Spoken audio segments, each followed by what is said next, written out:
Hello' friends, কি খবৰ আপোনালোকৰ? আপোনালোকে বোৰ জানেনে, পৃথিৱীত পোৱা মহৰ প্ৰজাতিবোৰৰ ভিতৰত কেৱল মাইকী মহবোৰেহে মানুহক আক্ৰমণ কৰে। লগতে জানেনে, পৃথিৱীৰ ভিতৰত বৰ্তমানলৈকে আটাইতকৈ দামী চাউলবিধ বনোৱা হয় জাপানত, যিয়ে নেকি পৃথিৱীৰ সকলোতকৈ দামী চাউল হোৱাৰ ৰেকৰ্ড কৰিবলৈ সক্ষম হৈছে। বন্ধুসকল, আমি এই ভিডিঅ'টোত আজি আলোচনা কৰিম এনেকুৱা কিছুমান আমেজিং ৰেণ্ডম ফেক্টছৰ বিষয়ে, যিখিনি জানি আপোনাৰ নিজৰ চকু আৰু কাণৰ ওপৰতে বিশ্বাস নোহোৱা হৈ যাব। বন্ধুসকল, আমি সকলোৱে নিশ্চয় মিকি মাউছ কেৰেক্টাৰটোৰ বিষয়ে জানো আৰু লগতে বোলছবি জগতৰ আটাইতকৈ শীৰ্ষৰ বঁটা অস্কাৰৰ বিষয়ে জানো। কিন্তু আপুনি বাৰু জানেনে, মিকি মাউছ আৰু অস্কাৰৰ মাজত এটা গভীৰ সম্বন্ধ আছে?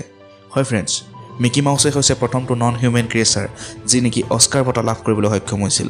1941 চনত লেণ্ডে প নামৰ এনিমেশ্যন ছবিখনৰ বাবে মিকি মাউছে লাভ কৰিছিল প্ৰথমটো বিশ্বৰ নন হিউমেন অস্কাৰ বঁটা। অৱশ্যে ইয়াৰ আগতে মিকি মাউছৰ জন্মদাতা ৱাল্ট ডিজনীয়ে 1932 চনত মিকি মাউছক জন্ম দিয়াৰ বাবে লাভ কৰিছিল অস্কাৰ বঁটা।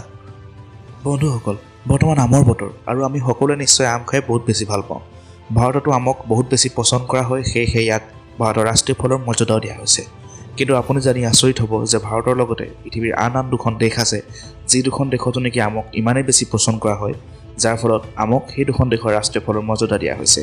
হয় ফ্ৰেণ্ডছ, পাকিস্তান আৰু ফিলিপাইনছ হৈছে এনে দুখন দেশ, যি দুখন দেশত আমক ৰাষ্ট্ৰীয় ফলৰ মৰ্যাদা দিয়া হৈছে, আৰু ই আম খাই ভাল পোৱা লোকসকলৰ বাবে নিশ্চয় এটা গৌৰৱৰ বিষয়। সমগ্ৰ বিশ্বজুৰি প্ৰায় ৩৫০০ৰো অধিক মহৰ বিভিন্ন প্ৰজাতি পোৱা যায়, আৰু এই বিভিন্ন প্ৰজাতিবোৰৰ ভিতৰত প্ৰায় ৪০০টাহে এনেকুৱা প্ৰজাতি যিয়ে নেকি মানুহকে ধৰি বিভিন্ন ধৰণৰ জীৱ জন্তুৰ তেজ শুহি খায়। বাকী মহৰ প্ৰজাতিবোৰে বিভিন্ন ধৰণৰ ফুলৰ ৰস বা ফলৰ ৰস বা আন কিবা কিবি খায়। আৰু ইয়াতকৈ মজাৰ কথাটো হ'ল যে এই ৪০০টা মহৰ প্ৰজাতিৰ ভিতৰত কেৱল মাইকী মহবোৰেহে মানুহৰ তেজৰ প্ৰতি আকৰ্ষিত হয়। বন্ধুসকল, ১ আৰু ৯ মাজৰ ১, ২ আৰু ৫ হৈছে এনেকুৱা তিনিটা সংখ্যা, যি তিনিটা সংখ্যাৰ শেষ হোৱা প্ৰত্যেকটো সংখ্যাকে পুনৰ ১, ২ আৰু ৫ হৰণ কৰিব পাৰি।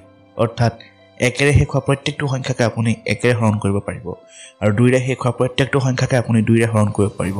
ঠিক তেনেদৰে ৫ৰে শেষ হোৱা প্ৰত্যেকটো সংখ্যাকে আপুনি ৫ৰে হৰণ কৰিব পাৰিব, আৰু ইহঁতৰ হৰণ কৰাৰ শেষত ভাগ শেষ একো বাকী নাথাকিব। যদিহে মোৰ কথা বিশ্বাস হোৱা নাই, কাগজ কলম বা কেলকুলেটৰ লৈ এতিয়াই বহি যাওক, প্ৰমাণ পাই যাব। বন্ধুসকল, পৃথিৱীৰ ভিতৰত আটাইতকৈ দামী চাউল হোৱাৰ খিতাপ অৰ্জন কৰিছে জাপানৰ কিনমেমি প্ৰিমিয়াম নামৰ চাউলবিধে। জাপানৰ টয়' ৰাইচ কৰ্পোৰেশ্যনত নিৰ্মাণ কৰা এই চাউলবিধৰ দাম হৈছে প্ৰতি কেজিত $১০৯, অৰ্থাৎ ভাৰতীয় হিচাপত প্ৰতি কেজিত প্ৰায় ৭,০০০ টকা। কি কয় বন্ধুসকল, ইমান দামী চাউল কেতিয়াবা জীৱনত দেখি পাইছিলে? গৰমৰ দিন আহি আছে, আৰু গৰমত আমাৰ মাজত সকলোতকৈ জনপ্ৰিয় দুবিধ ক'ল্ড ড্ৰিংকছ হৈছে পেপচি আৰু কোকা-কোলা। বন্ধুসকল, যদি ভাবি চাওকচোন, এই গৰমত আপোনালোকে পেপচি আৰু কোকা-কোলা যদি খাবলৈ নাপায়, অৰ্থাৎ চৰকাৰে যদি বেন কৰি দিয়ে, তেনেহ'লে আপোনালোকৰ কি অৱস্থা হ'ব? ৱেল ফ্ৰেণ্ডছ, বৰ বেছি চিন্তা কৰিব নালাগে, কিয়নো ভাৰত চৰকাৰে তেনেকুৱা কোনো ধৰণৰ পদক্ষেপ বৰ্তমানলৈকে লোৱা নাই। কিন্তু বৰ্তমানৰ পৃথিৱীত এনেকুৱা দুখন দেশ আছে, যি দুখন দেশত নেকি এই দুবিধ খুবেই জনপ্ৰিয় ক'ল্ড ড্ৰিংকছ অৰ্থাৎ শীতল পানীয় বৰ্তমানো চৰকাৰে বেন কৰি থৈছে, আৰু সেই দুখন হৈছে ক্ৰমে নৰ্থ কোৰিয়া আৰু কিউবা। নৰ্থ কোৰিয়াত 1950 চনৰ পৰা আৰু কিউবাত 1962 চনৰ পৰাই এই দুবিধ পানীয়ৰ ওপৰত বেন লগাই থোৱা আছে।